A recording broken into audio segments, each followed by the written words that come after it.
Hello बच्चों, आज हम पढ़ेंगे विसन की दिलेरी। ठीक है।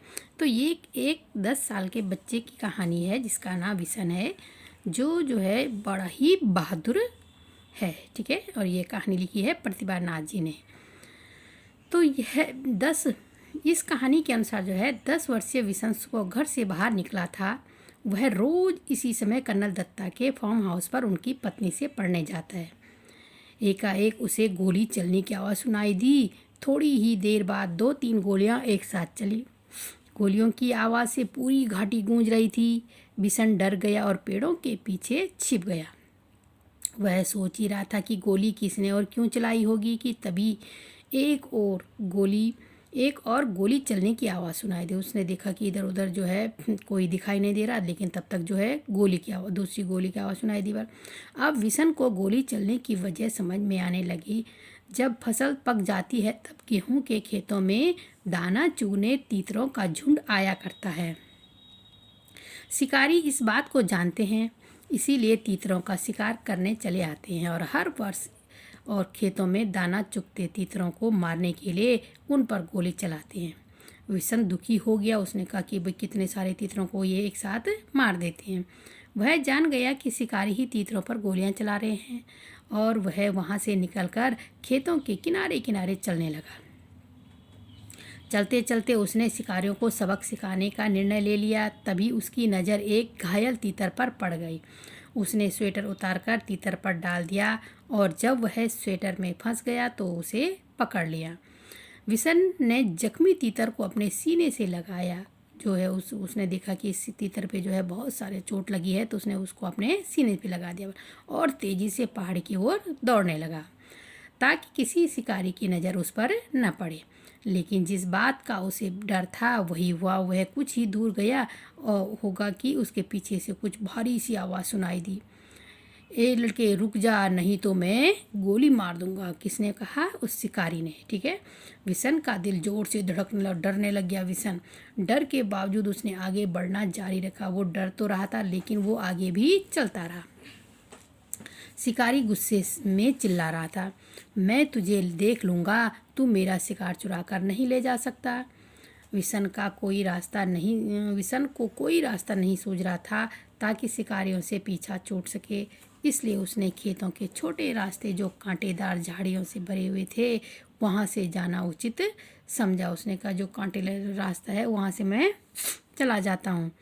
बहुत संभल कर चलने के बावजूद उसके हाथ पर पैर पर कांटों की बहुत सी खरोंचें उभर आई थी। अब जो संभल के तो जा रहा था लेकिन फिर भी जो है कंटीले तारों से उसके हाथ पैर कट रहे थे। खरोंचें आ गई।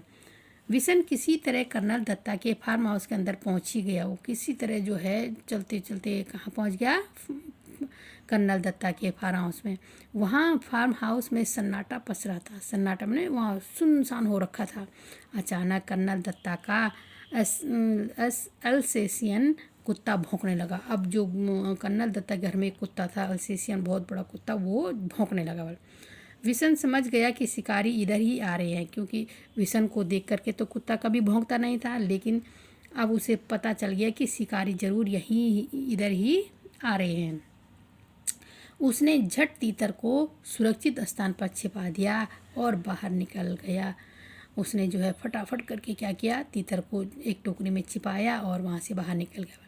शिकारियों की नज़र से बचने के लिए खपरेल की ढलावदार छत पर चिमनी के पीछे छिपकर बैठ गया। अब उन शिकारियों से बचने के लिए जो ऊपर छत में गया और खपरेल के जो ढलावदार छत थी वहाँ एक चिमनी लगी हुई थी और उसके पीछे पर वो बैठ गया। यहाँ उसे कोई नहीं देख सकता था, लेकिन उसे जो है सब कुछ दिखाई दे। अब उसे तो कोई नहीं देख रहा था, लेकिन वो ऊपर से सबको देख रहा था। आखिरकार शिकारी कर्नल दत्ता के नज़दीक पहुंच ही गया। आखिरकार जो शिकारी थे वो कहाँ पहुंच गए? कर्नल दत्ता के पास में।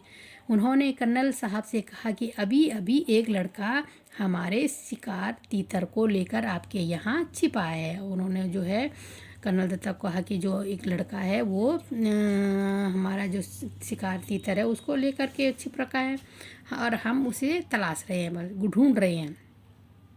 कर्नल साहब को गुस्सा आया। उन्होंने शिकारियों को कड़ी आवाज़ से डांटते हुए, उन्होंने जो उसको भी गुस्सा आ गया, उसने शिकारियों को जोर से डांटा।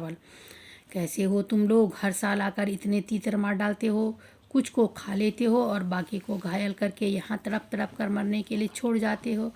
जब फसल कटती है तब ढेरों मरे हुए तीतर मिलते हैं। उसने कहा कि तुम लोग कैसे हो, बल्कि जो हर साल इतने सारे तीतरों को मारते हो, कुछ को तो बल तुम खा देते हो और कुछ को जो है घायल करके छोड़ देते हो, जो तड़प तड़प करके खेतों में मर जाते हैं।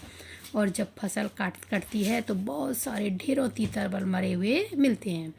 कर्नल दत्ता की बात सुनकर दोनों शिकारी घबरा गए, उनको भी जो है डर लग गया।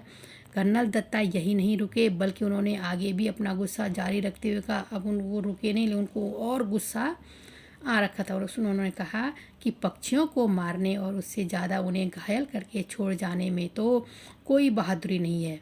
अब तुम दोनों यहाँ से जा सकते हो, यहाँ कोई तुम्हारा तीतर बीतर नहीं है।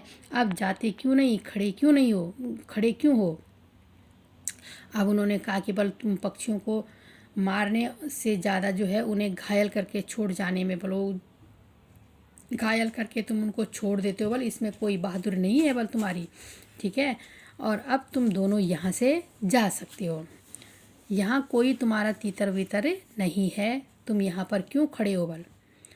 विशन चिमनी के पीछे से सब देख सुन रहा था। अब विशन जो है चिमनी के पीछे से सब कुछ देख रहा था। शिकारियों के जाते ही वह घायल तीतर को लेकर घर की मालकिन, जो कर्नल दत्ता की पत्नी थी, के पास गया और कहने लगा, बहूजी बहूजी पुकारते हुए पहुंच गया। अब जो है वो जब चिमनी से नीचे उतरा तो उसने जो है क्या किया बल, उस शिकारियों से जो घायल तीतर उसने ला रखा था वो मालकिन के पास ले गया और उनको जो है बहूजी नाम से पुकार करके वहाँ पहुँचा। कर्नल साहब भी वहाँ पहुँच जाते हैं, जो कर्नल साहब थे वहाँ वो भी पहुँच जाते हैं। फिर दोनों ने मिलकर तीतर का उपचार किया। दोनों ने क्या किया, उस तीतर का उपचार किया। कर्नल साहब की पत्नी ने उसे दलिया खिलाया। कर्नल साहब तब तक जो है कर्नल साहब की पत्नी जो है उसके लिए दलिया लाती है और उसे दलिया खिलाती है। फिर विशन भी हंसता हुआ हिरन की तरह छलांगे लगाता हुआ तीतर को लेकर अपने घर चला जाता है। अब जो है विशन भी जो है खुश हो गया जब उसका तीतर जो है थोड़ा ठीक हो गया।